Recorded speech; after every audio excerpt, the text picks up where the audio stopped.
Labour law में क्या problem, trade trade union act से सर चार चार क्वेश्चन आ गए थे। हाँ, बहुत डिस्क्रिप्टिव नहीं थे, लेंदी था पेपर। मतलब कितना ही लिख दो आप उसके अंदर, 10 पेज लिख दो तब भी साला कम ही पड़ रहा है, इतनी बुरी हालत थी। हाँ, लेकिन ये था कि क्वेश्चन ऐसा कुछ नहीं आया कि बहुत ज़्यादा आउट ऑफ सिलेबस आ गया हो या अनएक्सपेक्टेड कुछ आ गया हो। नहीं नहीं नहीं बहुत नहीं, ज़्यादा अनएक्सपेक्टेड नहीं एक्सपेक्टेड था था। सर। हाँ, एक सर एक सेटिस्फेक्शन हो जाता है ना, काम मिला तो लेके एक सेटिस्फेक्शन आता है कि ये क्वेश्चन कंप्लीट हो गया। अब जैसे हाँ। 9 नंबर का क्वेश्चन था, वो तो सर पूरा सिलेबस ही था। हम्म। वो जो लेबर लेजिस्लेशन के बारे में था, वो तो पूरा हाँ। सिलेबस ही था एक तरीके से। अब उसमें कितना लिख हाँ। देगा आदमी। नहीं, आपको एक हमेशा लिखना होता है मार्क्स के हिसाब से।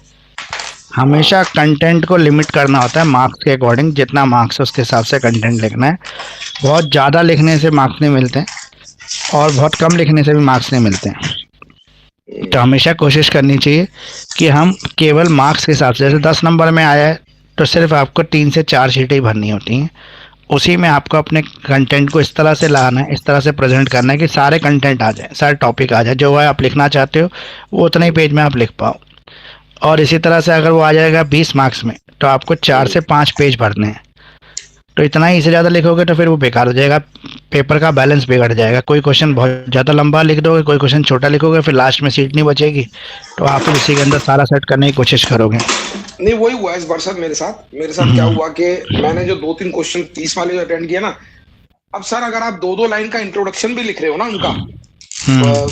9 नंबर के क्वेश्चन का मैंने छोटा छोटा इंट्रोडक्शन भी लिखा, मैंने बहुत लेंदी नहीं लिखा वो, लेकिन फिर भी उसमें 8-9 पेज भर गए थे। हाँ, अब तो वो वो गड़बड़ सारे है के ना। सारे ही एक्ट लिखने थे, सभी को लिखना था ना उसमें तो। उसमें कुछ हाँ, था नहीं, ही नहीं कई जो बार छूटा ऐसा हुआ। होता है ना। कई बार ऐसा क्वेश्चन होता है इसमें सारे एक्ट के बारे में लिखने जरूरी है, तो आप केवल एक्ट के नाम लिख के भी छोड़ सकते हो। केवल दो तीन एक्ट को डिस्क्राइब कर दो, सिर्फ नाम लिख हाँ। के छोड़ दो, वो भी चल जाता है, क्योंकि मार्क्स के हिसाब से ही आंसर लिखा जाता है। हम्म, चलिए, एनीवे, 2 पेपर हो गए हैं आपके, और दोनों पेपर जो थे ना, वो वही क्वेश्चन थे जो मैंने आपको बताए हुए थे कि इन क्वेश्चन में से आपका पूरा पेपर आ सकता है। तो उन्हीं हम्म, क्वेश्चंस में से आया था। और लगभग हम्म, जो ऑब्जर्वेशन था कि 22 और 23 के दोनों का अगर क्वेश्चन पेपर मिला लें तो उसी से पेपर आ रहा है 24 का। हम्म, तो अभी तक तो ये हमारा प्रजम्पशन जो था ये दोनों पेपर में सेट है। आप मुझे थोड़ा माइक अपना म्यूट कर लें। जी। तो ये हमारा जो था प्रजम्पशन अभी तक ठीक बैठ रहा है कि 2 पेपर अगर हम कर लेते हैं 2022 और 2023 का, तो हमारा 24 का पेपर उसमें से लगभग पूरा ही मिल रहा है, 80 से 100% मिल रहा है। तो आगे वाला पेपर जो आने वाला है हमारा इंटरप्रिटेशन ऑफ स्टेटस, ये पेपर जो है थोड़ा पढ़ने में डिफ़िकल्ट लैंग्वेज है इसकी, डिफ़िकल्ट सब्जेक्ट भी है ये, और थोड़ा सा इसकी जो भाषा है वो ट्रिकी है, जिस वजह से काफ़ी दिक्कत होती है स्टूडेंट्स को इसको लर्न करने और समझने में। लेकिन अगर हम ये देखें कि अगर हमें करना है तो हमारे पास तो कोई दूसरा ऑप्शन तो है नहीं, तब तो हमें करना ही पड़ेगा। तो इंटरप्रिटेशन ऑफ स्टेटस में हम यही काम करेंगे कि 22 और 23 2 साल का जो हमारा पेपर है वो कर लेंगे हम। 2 साल का पेपर को अच्छी तरह कर लेंगे, उसमें से कोई क्वेश्चन छोड़ेंगे नहीं, लॉन्ग क्वेश्चन, स्पेशली जो हमारे सेक्शन बी और सी के क्वेश्चन है वो। वैसे तीनों ही सेक्शन करने चाहिए, ए बी सी, पर फिर भी हम कोशिश ये करेंगे कि जो हमारे 2 सेक्शन है उस पर ज़्यादा फोकस करेंगे, बी और सी के ऊपर। पहले मैंने इसका इंपॉर्टेंट क्वेश्चन का जो वीडियो है वो भी आपको ऑलरेडी शेयर कर रखा है, और इसकी एक रिवीजन क्लास भी मैं आपके ऑलरेडी ले चुका हूँ, सारे क्वेश्चन टॉपिक को डिस्कस कर चुके हैं। आज का जो वीडियो है या फिर आज की जो क्लास है, उसका मकसद केवल इतना है कि हम एक बार प्रीवियस ईयर के जो पेपर्स हैं उनमें किस तरह के क्वेश्चंस आ रहे हैं और हमें किस तरह से आंसर्स लिखना होता है एग्ज़ाम के टाइम पर, यह हमारा किस तरह से प्रेजेंस ऑफ माइंड रहना चाहिए। हमेशा एक चीज़ का हमें ध्यान रखना है, बहुत बार ऐसा होता है कि हमसे कुछ गलतियां हो जाती हैं कि जो क्वेश्चन हमें बहुत अच्छा आ रहा होता है ना, और जिसका हमें सारा कंटेंट रटा होता है, तो हम उसमें इतना लंबा लिख देते हैं कि बाकी पेपर के लिए शीटें कम बच जाती हैं। क्योंकि हमें एक बात ध्यान रखना है कि हमारे यहाँ पे सप्लीमेंट्री शीट का कोई रूल नहीं है, केवल 28 पेज की बुकलेट मिलती है, उसी को हमें बैलेंस करके सभी आंसर्स को बराबर लिखना है, तभी आपको मार्क्स मिलेंगे। अगर एक आंसर आपने मान लो कि बहुत ही अच्छा लिख दिया लेकिन 10 सीटें ख़राब कर दी उसके अंदर, तो जब आप 8 से 10 सीटें उसमें ख़राब कर दोगे तो मार्क्स उसके कितने हैं, मैक्सिमम 20, मैक्सिमम 20 मिल सकते हैं अगर सी सेक्शन का है, और बी सेक्शन के 10 ही मिलेंगे। तो 20 क्वेश्चन आप बहुत अच्छा भी लिख देंगे 20 का, तो आपको मैक्सिमम टू मैक्सिमम 16-17 मार्क्स मिलते हैं बस। बहुत अच्छा कंटेंट किसी ने लिखा हो तो 18, रेयर ही देखे मैंने आते हुए 18-19, इसलिए तो 16-17। जो एवरेज मार्क्स होते हैं 20 में से वो 14-15, और जो सबको मिलते हैं जो अटैम्प्ट करता है वो 10-11। तो 10-11, 12-13, 14-15 ये मार्क्स मिलते हैं आपको 20 में से। तो आपको कोशिश ये करना है कि बैलेंस राइटिंग रखनी है, मतलब आपको बहुत ज़्यादा किसी में भी नहीं लिखना है। जहाँ पर ऐसा लग रहा हो कि कंटेंट बहुत बड़ा अभी बच गया है और ये लिखना कम ज़रूरी है, आंसर के हिसाब से आनी चाहिए चीज़ें, तो आप सिर्फ हेडिंग लिख के छोड़ दो, एक्सप्लेनेशन एक लाइन का ही मत करो उसका। उसमें से मान लो कि 10 पॉइंट है तो किसी 2 पॉइंट को एक्सप्लेन कर दो, बाकी को खाली नाम लिख के छोड़ दो तो चलेगा। एग्जामिनर भी इस बात को समझ जाता है कि कंटेंट उसी हिसाब से लिखा जाता है जिस तरह से मार्क्स हैं उसके, या जिस तरह की वो कह रहा है। अब जैसे बी सेक्शन में वो क्लियर ही कहता है कि 200 वर्ड से ज़्यादा आंसर नहीं होना चाहिए। देखो, वो ये नहीं कह रहा कि 200 वर्ड कम से कम होने चाहिए, वो कह रहा है नॉट एक्सीडिंग 200 वर्ड्स। आपका आंसर जो है 200 वर्ड से ज़्यादा होना ही नहीं चाहिए। तो जब वो क्लियर करा 200 वर्ड से ज़्यादा नहीं होना चाहिए, तो आप कितना ज़्यादा कर लोगे? 300 तक वो चेक कर लेगा, 400 तक चेक कर लेगा, डबल। 800 1000 वर्ड लिख दोगे तो फिर दिक्कत हो जाएगी। तो आंसर जो है आपके पास बड़े बड़े लंबे लंबे हो सकते हैं, लेकिन आपको हमेशा उसको पेपर बैलेंस करके चलना है। 2023 का पेपर मुझे मिला नहीं, CCS स्टडी जो वेबसाइट है, आपके पास किसी के पास होगा तो अभी मैं आपको ऑप्शन दूंगा, आप स्क्रीन शेयर कर देना। बाकी अभी हम ये कला कर रहे हैं 2022 का जो हमारा पेपर है CCS का, ये 2022 का पेपर है इंटरप्रिटेशन ऑफ स्टेटस, ये हमारा थर्ड पेपर है। और इसी के साथ आपके आधे एग्जामिनेशन कंप्लीट हो जाएंगे, आपका बर्डन भी कम हो जाएगा। सिर्फ 2 एग्ज़ाम बचेंगे, एक 50 मार्क्स का बचेगा और एक 100 मार्क्स का बचेगा। तो आपके लिए काफ़ी चीज़ें ख़त्म समझ लो, क्योंकि फिर आपका क्रिमिनोलॉजी पिनोलॉजी वाला पेपर है वो, या फिर इंश्योरेंस, जो भी आपका नया ऑप्शन चूज़ किया होगा वो पेपर होगा। और लास्ट पेपर आपका प्रोफेशनल एथिक्स का, जो 50 मार्क्स का थ्योरी और 50 मार्क्स का प्रैक्टिकल पेपर होता है। तो ये जो हमारा पेपर है, ये BLLB एग्जामिनेशन दिसंबर 2022 का पेपर है, इंटरप्रिटेशन ऑफ स्टेटस का है। तो यहाँ पर हमें क्या करना है, पहला जो क्वेश्चन है हमारा, why should taxing statute be strictly constructed.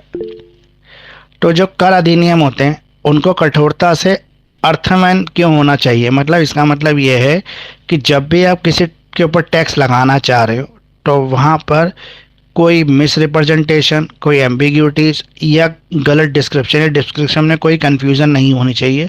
Clear specific rule होना चाहिए कि किसके ऊपर कब टैक्स लगाना है और क्यों लगाना है, तो ये क्लियर होना चाहिए बिल्कुल।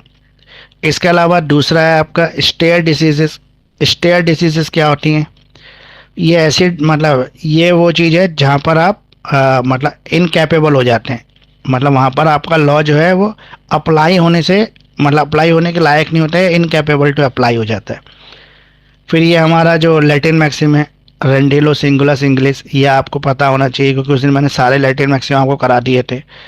ऑस्टर ऑफ जुरिडिक्शंस, क्षेत्राधिकार का अपवर्जन। देखो, शॉर्ट क्वेश्चन हो सकता है कि एक आधा आपको नहीं समझ में आ रहा होगा एग्जाम में, लेकिन इसके चक्कर में आप ज़्यादा समय इसको तैयार करने में वेस्ट नहीं करेंगे। हम लोग लॉन्ग क्वेश्चन को बेसिकली फोकस करेंगे।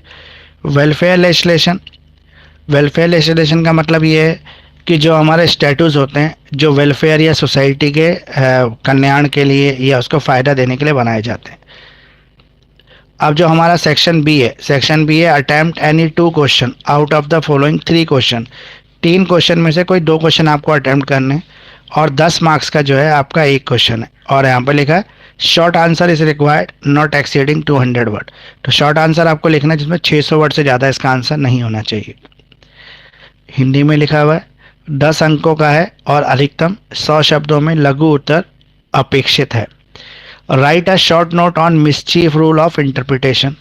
तो मिसचीफ रूल ये लिटरल मीनिंग से थोड़ा सा अलग होता है, लिटरल रूल से थोड़ा सा डिफरेंट है। मिसचीफ रूल यहाँ पे बियॉन्ड द लिमिट जाके किसी चीज़ों को कंसिडर करते हैं। फिर 7th जो है हमारा, whether an act can be enforce retrospectively. क्या किसी एक्ट को पीछे की डेट से इन्फोर्स किया जा सकता है? मान लो कि आज एक्ट पास हो रहा है, आज है 5 जनवरी 2025, आज कोई स्टैट्यूट नया पास हो रहा है, लेकिन उसको इम्प्लीमेंट कब से कर रहे हैं, इन्फोर्स कब से कर रहे हैं? 1 जनवरी 2024 से। तो क्या ये पॉसिबल है? अगर ये पॉसिबल है तो इसके पक्ष में आपको देना है, जो भी आपके पास रूल्स हैं या जो सपोर्टेड आप लगा सकते हैं इसके अंदर, वो आपको देने हैं इसमें। और अगर नहीं तो फिर इसके रीज़न बताने पड़ेंगे आपको क्यों नहीं कर सकते ऐसा। Right a short note on judicial activism. Judicial activism जो है मतलब न्यायिक संक्रियता, वो क्या होती है, इस पे आपको एक शॉर्ट नोट लिखना है। तो किसी को पता है तो बताए एक बार जुडिशियल एक्टिविज्म, क्योंकि जुडिशियल एक्टिविज्म एक इंपॉर्टेंट टॉपिक है और एक मिसचीफ रूल, ये दोनों एग्जाम के पॉइंट ऑफ व्यू से इंपॉर्टेंट है। इन पे क्वेश्चन लगभग आ ही जाता है, दोनों जो है अच्छे टॉपिक हैं। तो जुडिशियल एक्टिविज्म क्या होता है?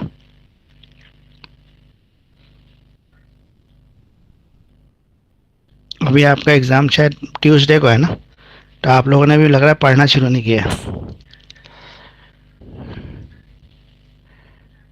बताइए सर किसी अभी को भी ये बता। नहीं पता जुडिशियल एक्टिविज्म। मैं बताता हूँ आपको। जुडिशियल एक्टिविज्म का मतलब ये है कि जो मजिस्ट्रेट है, जो जज है, वो किस तरह से स्टैटू को इंटरप्रिटेट कर रहा है, मतलब अकॉर्डिंग टू कंडीशन सिचुएशन वो अपने जुडिशियल माइंड का किस तरह से इम्प्लीकेशन कर रहा है, उसे जुडिशियल एक्टिविज्म कहते हैं। अगर उसने स्टैटू के रूल्स को प्रॉपरली फॉलो किया तो करेक्ट, अगर नहीं किया तो इसके अगेंस्ट अपील चली जाती है। फिर जैसे लोअर जुडिशरी का कोई डिसीजन है, उसको आप हायर जुडिशरी में चैलेंज करते हैं, तो इसी बेस पर करते हैं कि without implications of judicial mind. जज ने फैसला दे दिया लेकिन जुडिशियल माइंड का इम्प्लीकेशन नहीं किया, स्टैटू को गलत इंटरप्रिटेशन करके, गलत वर्णना कर कर उसको लगा दिया। तो जुडिशियल एक्टिविज्म कर लेना, छोड़ना नहीं। एक मिसचीफ रूल को मत छोड़ना। मिसचीफ रूल, जुडिशियल एक्टिविज्म दोनों इंपॉर्टेंट टॉपिक हैं, लगभग रिपीट होते ही हैं। और एक वो आया था ना ऊपर, लैटिन मैक्सिम, रेंडुला सिंगुलर सिंगुलिस, ये इंपॉर्टेंट था। इस पे 10 मार्क्स का क्वेश्चन भी आ जाता है, और किसी दो लैटिन मैक्सिम को जोड़कर 20 मार्क्स का क्वेश्चन भी पूछ लेता है। तो ये आपको करना पड़ेगा। अब एक बार मैं क्लास ख़त्म करने से पहले आपको जितने भी लैटिन मैक्सिम है एक बार फिर से रिवाइज करा दूंगा उनको। वैसे पिछला वीडियो आप देखोगे तो उसमें सारे लैटिन मैक्सिम और सारे रूल्स हमने किए हैं। अब सेक्शन सी है हमारा, attempt any 3 question out of the following 5 question.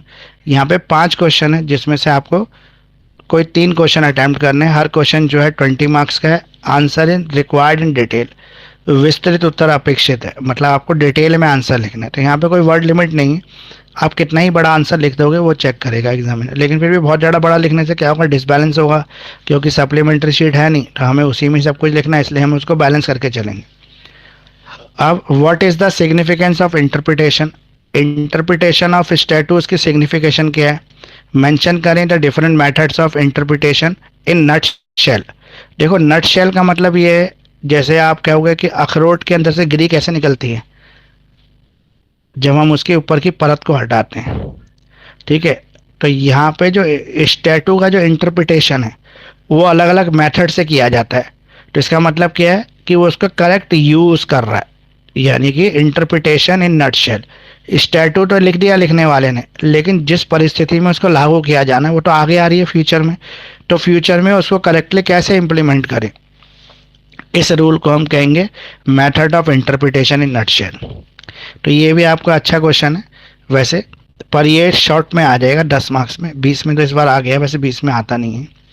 Different ads to construction और enumerate the various external aid employed in interpreting a statute. तो निर्वाचन के विभिन्न सहयोगी क्या हैं, संबंधित के निर्वाचन में सहयोगी बाहरी तत्वों का उल्लेख करें। तो यहाँ पे कह रहा है किसी भी स्टैटू के लिए जो अलग अलग एड्स होती हैं जिसको बनाने में हेल्प करती हैं। देखो कभी लॉ जो होता है या जो कानून होता है या कॉडिफाइड लॉ या स्टैटूज़ है, वो कैसे बनता है, वो बनता है किसी कस्टम से निकलता है, ठीक है। ओरिजिन ऑफ लॉ क्या है, कस्टम, ट्रेडिशन, कल्चर, इन्हीं चीज़ों से लॉ बनता है, या सोसाइटी की कोई नीड रिक्वायरमेंट है वहाँ से लॉ पैदा हो जाता है। तो ये डिफरेंट एड्स हैं जो किसी भी स्टैटू के कंस्ट्रक्शन में हेल्प करती हैं। Enumerate the various external aid, ऐसी बाहरी जो सहायताएं या एड्स हैं employed in interpreting a statute, जो हेल्प करती है इंटरप्रिटेशन ऑफ स्टैटूस के लिए। Discuss the existence of presumption in the field of interpretation of statutes. जो प्रिजम्पशन क्वेश्चन है इसका आंसर वैसे पढ़ने में थोड़ा डिफिकल्ट है, मतलब इसको, ये वो है जो कानून के संबंधित जो अवधारणाएं या मान्यताएं होती हैं जिन पर बेस करके कोई लॉ जो है वो बनाया जाता है। फाउंडेशन हो गया ये, फाउंडेशन ऑफ लॉ, जिस पे बेस कोई भी लॉ को तैयार किया जाता है। ये country to country, region to region या लैंग्वेज टू लैंग्वेज डिफरेंट हो सकती है, ये प्रिजम्पशन अलग अलग हो सकती हैं। अब question number 12, how does the golden rule of interpretation different with the literal rule of interpretation. Golden rule of interpretation में ये बताया गया था हमें कि जहाँ पे हम एडवांस मैनर में लॉ को इंटरप्रेट करते हैं, लेकिन लिटरल में बताया गया था जहाँ पे हम डायरेक्ट मीनिंग का यूज़ करते हैं। जैसे गो मीन्स जाना, तो गो का मतलब जाना ही यूज़ करेंगे, किसी और सेंस में उसका मीनिंग यूज़ नहीं कर सकते। तो जो व्यक्ति फिजिकली चल के जा रहा है वो लिटरल मीनिंग है जाने का, लेकिन कई बार हम गो को और भी सेंस में यूज़ करते हैं तो उसे गोल्डन रूल के थ्रू इंटरप्रिटेशन किया जा सकता है। अब what is mean by the doctrine of pith and substance. Pith and substance का जो रूल है हमने कॉन्स्टिट्यूशन 2 जब पढ़ा था सिक्स सेमेस्टर में, तब भी आया था ये पिथ एंड सब्सटेंस और अब भी है। पिथ एंड सब्सटेंस का मतलब ये होता है, ये हम चेक करते हैं कौन किसके पाले में है, मतलब करेक्ट लॉ कैसे इम्प्लीकेट होगा वो, with the help of decided case. कुछ डिसाइडेड केसेस हम इसको एक्सप्लेन कर सकते हैं। तो ये टोटल 2022 का पेपर था, जो उस समय डिफ़िकल्ट पेपर बोला गया था स्टूडेंट के थ्रू कि ये डिफ़िकल्ट पेपर आया है, और बहुत सारे इसमें अनएक्सपेक्टेड चीज़ें दिख रही थी जो जनरली आता नहीं है। मतलब इसमें एक्सपेक्टेड चीज़ें गायब थी इस पेपर के अंदर, जो होना चाहिए था वो नहीं थे। बहुत सारी चीज़ें यहाँ पे ऐसी थी जो नहीं थी, जो होनी चाहिए थी। और 2021 का पेपर देख लेते हैं। जो ये है ना, व्हाट्सएप पे आपने मुझे पेपर तो भेज दिया है, लेकिन प्रॉब्लम ये है कि मेरा व्हाट्सएप बहुत सारे मैसेजेस होते हैं तो लोड होने में बहुत टाइम लग जाता है। पूरी क्लास ही उतनी देर में ख़त्म हो जाती है जब तक व्हाट्सएप लोड होता है। कोई ऐसा होगा ना जिसके पास हो तो वो मुझे स्क्रीन शेयर करके कर दो, हम वहीं पे एक्सप्लेन कर लेंगे इसको। तो ये आ गया हमारा 2021 का पेपर, इंटरप्रिटेशन ऑफ स्टैट्यूट। 2019 में हमारा सिलेबस चेंज हुआ था और 2020 में पेपर नहीं हुआ था, तो 2019 बनता है, 21 बनता है, 22 बनता है, 23 बनता है। यही पेपर हैं जो हमारे पास है जिससे हम रेफ़र कर सकते हैं। ये 2021 का पेपर है, दिसंबर 2021 का। पहला क्वेश्चन है इसमें सेक्शन ए का, what are marginal notes. Marginal notes क्या होते हैं? देखो, हर लॉ के साथ रेफरेंस नोट्स लिखे जाते हैं, या फिर ये समझ लो कि जब लॉ तैयार होता है तो किसी एक भावना और किसी एक उद्देश्य या किसी एक मानसिकता के साथ उसको तैयार किया जाता है। जब उसको इम्प्लीमेंट करने का टाइम आता है तो हम ये कोशिश करते हैं कि जिस वजह से या जिस रीजन से या जिस भावना से लॉ मेकर ने लॉ बनाया है, हम उसी भावना से उसको इम्प्लीमेंट करें, मतलब उसी सेम रीज़न से उसको इम्प्लीमेंट किया जाए। लेकिन हर बार ऐसा पॉसिबल नहीं होता, कुछ मार्जिनल नोट्स उसके ऊपर आ जाते हैं, मतलब टिप्पणियाँ। समय के साथ साथ कुछ नोट उसमें ऐड होते चले जाते हैं जो उसको इंटरप्रिटेशन में हेल्प करते हैं। ऑबिक्टा डिक्टा, ये मुझे अभी एग्जैक्ट तो इसका मीनिंग अभी याद नहीं है, फिर भी आप इसको पढ़ोगे। मुझे पता है सर, ऑबिक्टा डिक्टा क्या होता है। इसमें जज के द्वारा दिया गया या मतलब किसी के भी द्वारा बीच में दिया गया वो कमेंट जिसको नोटिंग में डालना जरूरी नहीं होता। समथिंग सैड इज पासिंग होता है इसका मतलब लैटिन में। अदर थिंग सैड मतलब ये कि उसने जो कुछ ये कहा है वो मतलब जैसे चलते चलते बोल दिया, लेकिन वो सजेशन आर्बिट्रेटर के लीगल ओपिनियन के अंदर ऐड नहीं किया जाएगा। ओबिटा डिक्टा था, वो उसने सिर्फ अपना बोल दिया, सिर्फ उसको वो ऐड नहीं किया जाएगा जी। ठीक है, अब ये अगला क्वेश्चन फिर वो लैटिन मैक्सिम का है, अट्रिस मैगिस वॉलेंट कॉम पीट्रेट। इसका मीनिंग एग्जैक्ट अभी नहीं बता, भी बताऊंगा आपको, सारे लैटिन मैक्सिम एक साथ ही बता दूंगा। अब ये व्हाट इज रेप्यूगेंसी। देखो, हर लॉ के अंदर अपना इंटरनल कॉन्फ्लिक्ट होता है जो उसी लॉ के नियमों के बीच में होता है, उसे आप रिप्यूगेंसी या विरुद्धता कह सकते हैं। Strict construction of statute. Strict construction rule कहता है कि जिस जो लॉ में लिखा है उसको एग्जैक्टली एप्लीकेबल किया जाए, मतलब सेम मीनिंग के अंदर, उसको उस कठोर अर्थविन में, मतलब जैसा कह रहा है वैसा उसको डायरेक्टली इम्प्लीमेंट कर दो। जैसे राजा ने कहा 2 कोड़े लगाने, तो 2 कोड़े लगाने ही हैं, उसमें कोई रिलीफ नहीं है। फिर आ गया आपका ये सेक्शन बी। अगर हम सेक्शन बी की बात करें तो सेक्शन बी कहता है आपका distinguish between the interpretation and construction. Interpretation और कंस्ट्रक्शन में क्या फ़र्क है? तो दोनों बिल्कुल डिफरेंट है और अलग अलग चीज़ है। इंटरप्रिटेशन का मतलब होता है कि जहाँ पे हम लॉ को अर्थ को निकालने की कोशिश करते हैं, उसके मतलब अर्थ को वर्णन करने की कोशिश करते हैं, उसके मीनिंग को बताने की कोशिश करते हैं, वो इंटरप्रिटेशन है। और कंस्ट्रक्शन का मतलब है हम किसी लॉ को कंस्ट्रक्ट कर रहे हैं, उसको बना रहे हैं, तैयार कर रहे हैं, जहाँ पे हम उसके अंदर कुछ बेसिक चीज़ों को इन्वॉल्व कर रहे हैं। Explain what is retrospective operation of statutes. Retrospective का मतलब वही है कि पीछे से हम किसी लॉ को एप्लीकेबल कर रहे हैं। लॉ आज पास हो रहा है लेकिन हम ये कह रहे हैं ये एप्लीकेबल 6 महीने पहले से होगा। तो क्या ऐसा हो सकता है या नहीं हो सकता है? अगर हो सकता है तो इसके रीज़न यहाँ पे देने हैं आपको। वैसे तो हो सकता है, लॉ के ऊपर डिपेंड करता है। Explain the doctrine of colourable legislation. Colourable legislation होता है कि आप जो है अपनी फील्ड से बाहर जाकर किसी और के सब्जेक्ट पे लॉ बना रहे हैं, लेकिन ये छुपाने के लिए कि आप गलत कर रहे हैं आप उसको कलर दे देते हैं। मतलब जैसे कहते हैं ना CR को रंग देना, तो मतलब आप जानबूझे से, फॉर एग्जांपल हमारे यहाँ पे तीन जो है सब्जेक्ट मैटर है, यूनियन लिस्ट, और स्टेट लिस्ट और कॉन्करेंट लिस्ट। तो यूनियन के पास अपने सब्जेक्ट है जिस पे वो लॉ बना सकते हैं, जैसे फॉरेन अफेयर वगैरह, या टेरिटोरियल बाउंड्रीज हो गई इंडिया की वो, या स्टेट की जो बाउंड्रीज है। और जो स्टेट गवर्नमेंट है उसके अपने सब्जेक्ट, जैसे इंटरनल पुलिस कंट्रोल करना है, लॉ बनाना है, उस तरह की चीज़ें स्टेट कर सकता है। लेकिन कई बार क्या होता है, यूनियन किसी ऐसे विषय पर लॉ बनाने की कोशिश करता है जो स्टेट के सब्जेक्ट मैटर का होता है, लेकिन उसको वो कलरेबल लेजिस्लेशन से इसको मतलब छुपाने की कोशिश करता है कि ऐसा करना नेसेसरी है, तभी उसके सब्जेक्ट पे लॉ बन सकता है। मतलब स्टेट बना तो अपने सब्जेक्ट पे लॉ रहा है, लेकिन वो बियॉन्ड द लिमिट चला गया, वो चला गया स्टेट के सब्जेक्ट में एंटर कर गया। लेकिन वो करना ज़रूरी है, उसके बिना लॉ का मीनिंग जो है वो सही नहीं होगा या लॉ इम्प्लीमेंट नहीं हो पाएगा। इसलिए मजबूरी में ऐसा करना पड़ रहा है, तो उसको कलरेबल लेजिस्लेशन कहते हैं। Interpretation is said to be process by which the court seek to ascertain the true meaning of a legislation। तो यहाँ पे कह रहा है कि निर्वचन के माध्यम से न्यायालय विधि का वास्तविक अर्थ निश्चित करती है। इंटरप्रिटेशन का मतलब है वो प्रोसेस जिससे कोर्ट जो है किसी भी घटना को, किसी भी मतलब इंसिडेंट को करेक्टली इंटरप्रेट करती है, ट्रू मीनिंग ऑफ लेजिस्लेशन। जो कानून है हमारा, जो स्टैट्यूट के अंदर जो डिमांड कर रहा है उसके मीनिंग में, उस सेंस में उसको एक्सप्लेन करती है। तो कुछ डिसाइडेड केस भी से बता रहे, वो केसेस जो है ना आपसे डायरेक्टली पूछ रहा है, तो कुछ जगह पे आपको केसेस करके जाने बहुत ज़रूरी होंगे।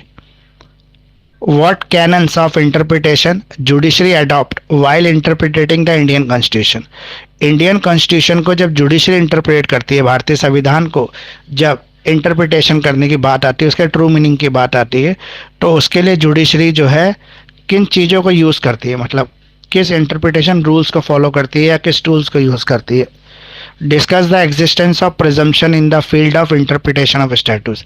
तो इंटरप्रिटेशन ऑफ स्टैट्यूट्स की जो फील्ड है उसमें प्रिजम्पशन क्या कहते हैं। प्रिजम्पशन का क्वेश्चन आया आपका ये 21 में, फिर आया 22 में भी आया प्रिजम्पशन आपका।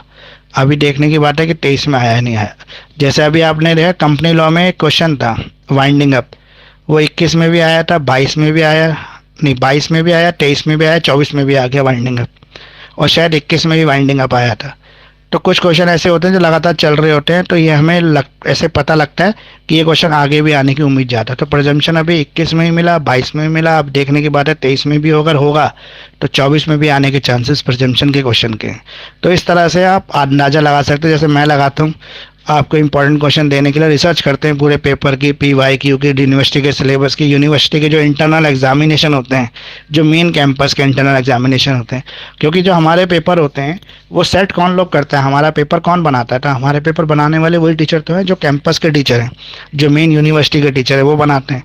हमारे आपके जो कॉलेजों के टीचर हैं वो तो एग्जामिनेशन नहीं बनाते, वो तो पेपर सेट नहीं करते, पेपर सेट वही करते हैं। इसलिए यूनिवर्सिटी के जो अपने इंटरनल्स होते हैं या अपने जो एग्ज़ाम होते हैं इनके इंटरनल, उसमें बहुत सारे टीचर के जो पेपर्स होते हैं उनको देखकर, या यूनिवर्सिटी के जो अपने लॉ कॉलेजेस हैं, जो गवर्नमेंट लॉ कॉलेजेस हैं, उनके इंटरनल्स को बेस करके इस तरह से आपको ये सब इंपॉर्टेंट क्वेश्चन निकाले जाते हैं।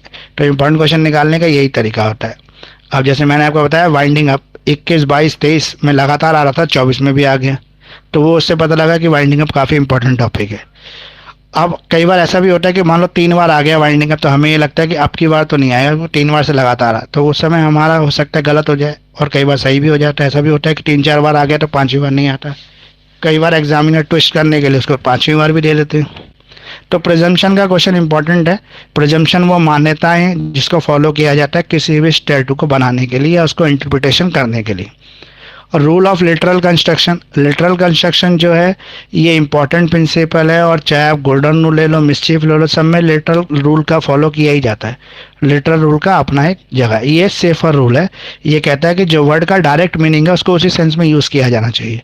मतलब इसके जो है मतलब एक्स्ट्रा ऑर्डिनरी मीनिंग में नहीं जाना है, डायरेक्ट मीनिंग को देखना है। जो डिक्शनरी मीनिंग है उसका, उसको देख लो, बस आपको उसका मीनिंग पता लग गया। तो एक सेंटेंस हमने पढ़ा, उसके हर इंग्लिश वर्ड का हमने हिंदी में लिख लिया डिक्शनरी देखकर, तो वो उसका लिटरल मीनिंग है या लिटरल रूल ऑफ कंस्ट्रक्शन है। क्रिटिकली एवेल्युएट करें meaning of scope of judicial activism. तो जुडिशियल एक्टिविज्म का दोनों साल आया, एक बार 20 में आया और एक बार 10 मार्क्स में आया। तो जुडिशियल एक्टिविज्म भी आपका इंपॉर्टेंट टॉपिक हो गया, ये इस बार भी आने की उम्मीद हो गया। अब हमें 23 का पेपर भी देखना है। अभी देखो, अगर कोई 23 का पेपर शेयर कर सकता है स्क्रीन शेयर मैंने ओपन किया हुआ है, आपके पास किसी के पास है तो एक बार कोशिश करके देख लो। सर मेरे पास तो नहीं है। अच्छा, मेरे पास भेजा तो है कृष्णा ने पेपर। देखता हूँ मेरा व्हाट्सएप अगर अपलोड हो गया तो। मेरे व्हाट्सएप में ना बहुत सारे मैसेजेस होते हैं, तो उस वजह से बहुत देर लग जाती है इसका अपलोड होने में। तो 2023 का पेपर जब तक हमारा अपलोड हो रहा है तब तक मैं आपको इसके बाद वाला पेपर निकालते हैं। जो है हमारा 21 देख लिया हमने, 22 देख लिया हमने, 20 में हुआ नहीं था पेपर। सर हाँ जी, सर 2023 का मैं शेयर कर देता हूँ।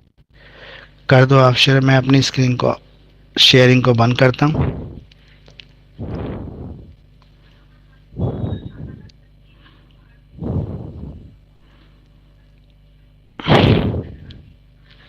आप करो, थोड़ा बड़ा करके शेयर करना ताकि सबको देखे पेपर।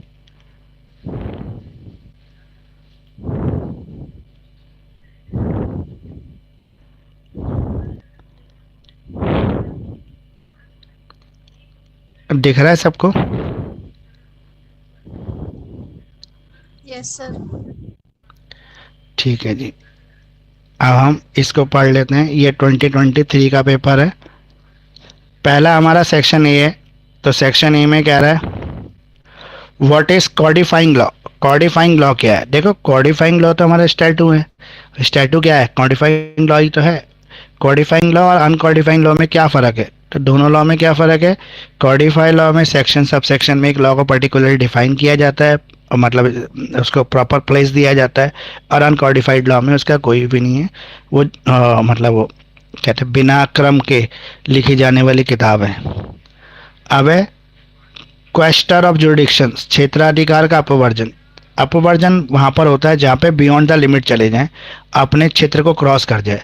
फॉर एग्जांपल, एक जो लॉ है वो मद्रास की गवर्नमेंट ने पास किया, चेन्नई गवर्नमेंट ने पास किया, तो अगर वो लॉ जो है चेन्नई की बाउंड्री को क्रॉस करके आंध्र प्रदेश में लागू होना शुरू हो जाए, या किसी और स्टेट जो नियरिंग स्टेट है जैसे केरला, तो वहाँ पर होगा तो वो अपवर्जन कहलाएगा। हारमोनियस इंटरप्रिटेशन, हारमोनियस तो जैसे नाम से ही पता लग रहा है, जहाँ पे दो स्टैटूस को एक ही कंडीशन में और एक ही इंसिडेंट पे एप्लीकेबल किया जा रहा है, वहाँ पे हम harmonious rule of interpretation use करते हैं। Distinguish between proviso and exceptions. Proviso और एक्सेप्शंस ये एक बार आप पढ़ लेना। एग्जैक्टली मैं आपको बताया था, प्रोविजो का मतलब है प्रोविजंस और एक्सेप्शंस का मतलब है जो उनकी वो क्या कहते हैं, अपवाद। अपवाद जो है वो। एजुडम जेनरिस, एजुडम जेनरिस होता है same kind, same principle, same rules. ये हो गया पहला। दूसरा निकालो। अब ये सेक्शन बी आ गया इसका। इसमें जो है पहला नंबर 6 है statute should be read as whole. Why? अब यहाँ पे होल की स्पेलिंग थोड़ी सी गड़बड़ है, लेकिन फिर भी ये होल ही है। तो स्टैटू को हमेशा पूरा पढ़ना चाहिए, आधा नहीं पढ़ना चाहिए। मतलब आप अगर एक स्टैटू को रीड करके उसको इम्प्लीमेंट कर रहे हो, उसको इंटरप्रिटेशन कर रहे हो, उसको लगा रहे हो, तो आप उसको पूरा पढ़ोगे पहले, तभी उसके करेक्ट मीनिंग को आप पता लगा सकते हो।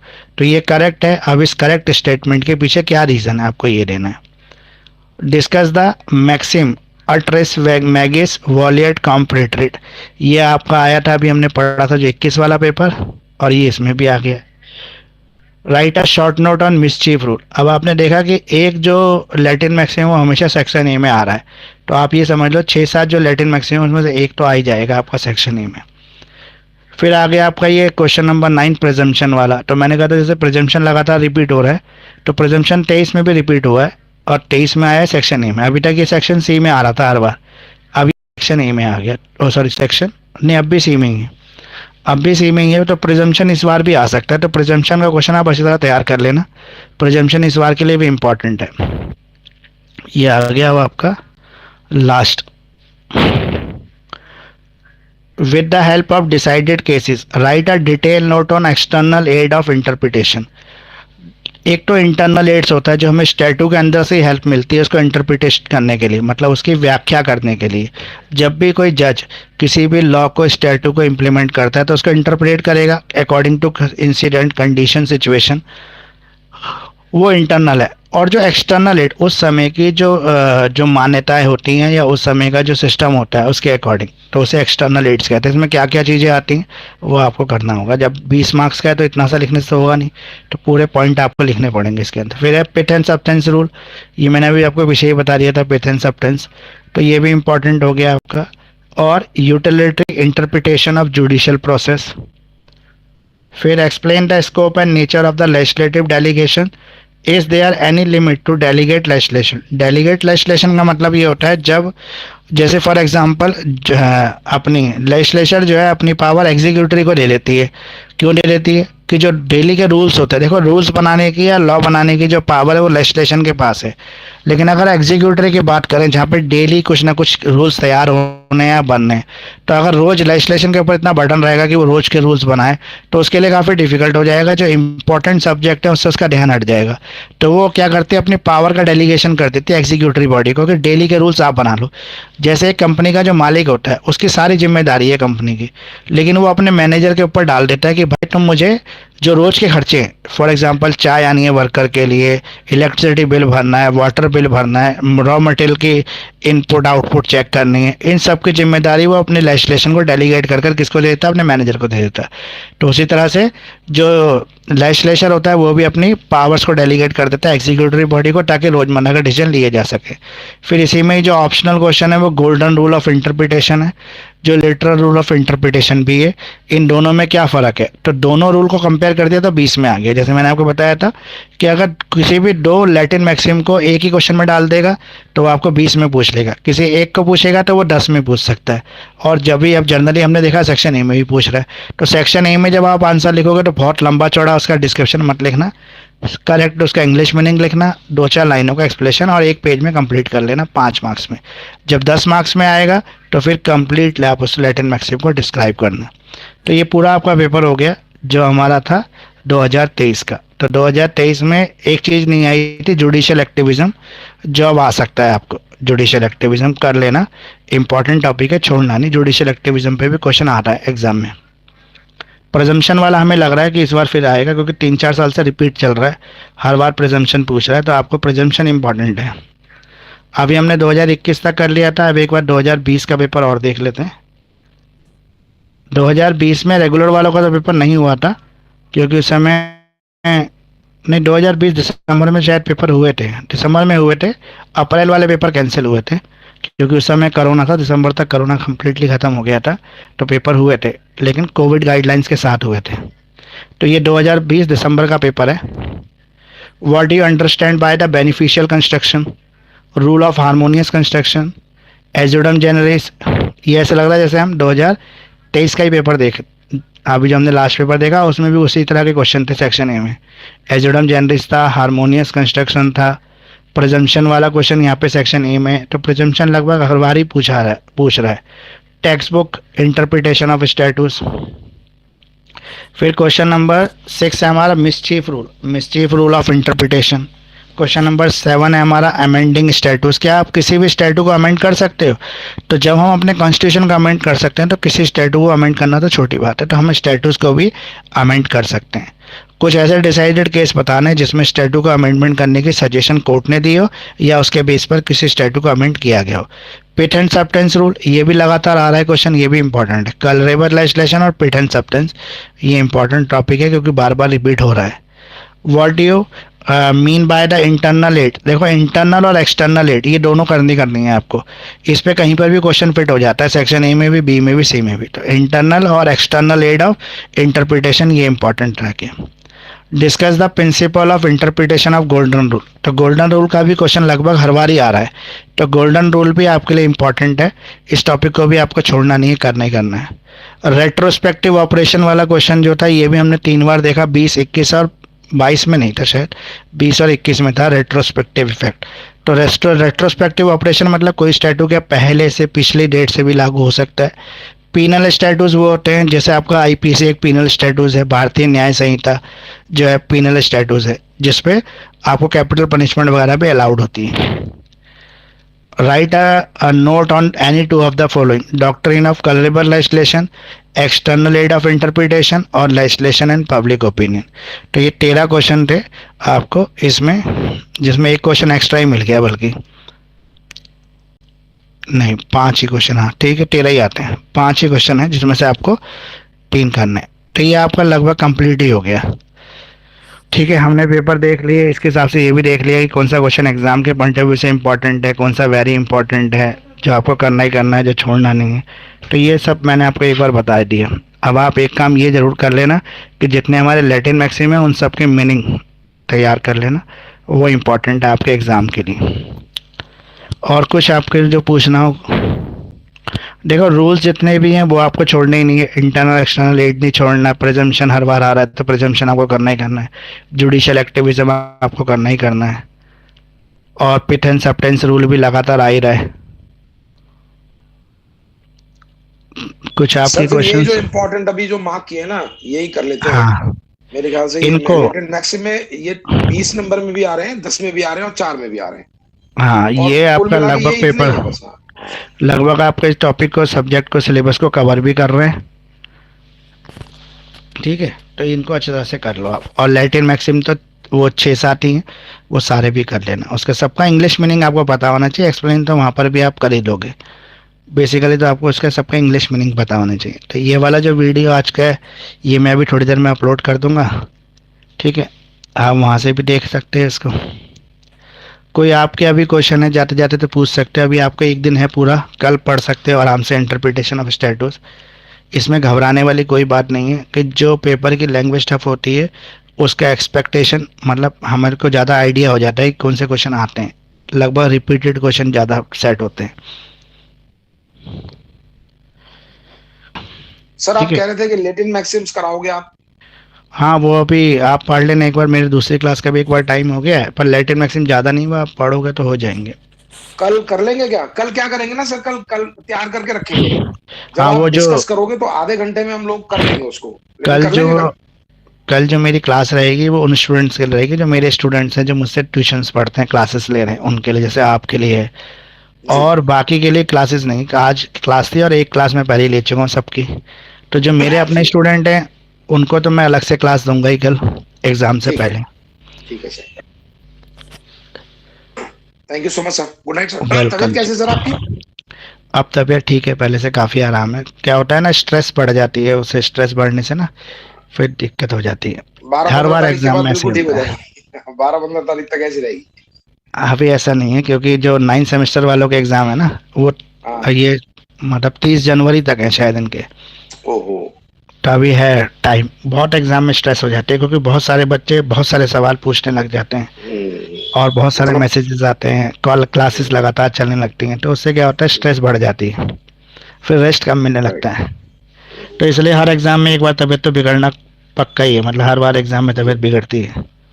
सर आप एक और व्हाट्सएप क्यों नहीं बना लेते हो जो सिर्फ आप यहाँ यूज करते हो? क्लोन तो कर ही सकते हैं ना व्हाट्सएप को, एक और बना लो, वो उस पर फिर हाँ लोड कम रहेगा। ऐसा करके देखिए एक बार। हाँ, लेकिन एक बात ये है कि एक ही व्हाट्सएप को 2 जगह तो सेम ही चीज़ आने लगेंगे ना फिर। नहीं नहीं नहीं नहीं सर, 2 जगह नहीं करना होता। आपके एक फोन में आप 2 व्हाट्सएप चला सकते हो, तो दूसरी सिम अगर कोई है ना तो उसका अच्छा। व्हाट्सएप ले लो, उस पर सिर्फ एजुकेशन का मटेरियल ही डालो सिर्फ आप। उसको आपके पास लोड कम होगा। गुड मॉर्निंग गुड नाइट वाले जो मैसेज है ना ये परेशान करते हैं ज्यादा। हाँ वो- नहीं, मेरे पास इस तरह के मैसेज तो कम होते हैं। मेरे पास या तो अपने पॉलिटिकल मैसेज ज़्यादा आते हैं या फिर जी। आपके स्टूडेंट्स के मैसेज ज़्यादा आते हैं। वो बाकी पॉलिटिकल गुड वाले भी नाइट बड़े बड़े वगैरह, होते हैं। हाँ और गुड नाइट वाले मैसेज तो मैं एंटरटेन ही नहीं करता, खोलता ही नहीं उनको तो। लेकिन सर वो लोड तो होते ही है ना, जब आप आते हो ना ऑनलाइन तब आप हाँ व्हाट्सएप लेकिन, खोलोगे तो वो सिंक तो करते ही है ना वो। हाँ लेकिन मैंने मीडिया ऑफ कर रखा है ना, तो उतना वो जी नहीं जी जी। होता, वो अपलोड नहीं होते, जो टैक्स होते हैं सिर्फ वही आते हैं। ठीक है सर। चलिए जी, ठीक है sir, good okay, night best of luck आप सभी को। अच्छा एग्जाम हो आपका, अभी तक जैसे 2 एग्जाम बढ़िया गए हैं ऐसे ये भी बढ़िया हो जाए। सर। जी जी जी, कल कल होती है सर बात। Okay ji, bye okay sir. Bye bye, sir. Bye.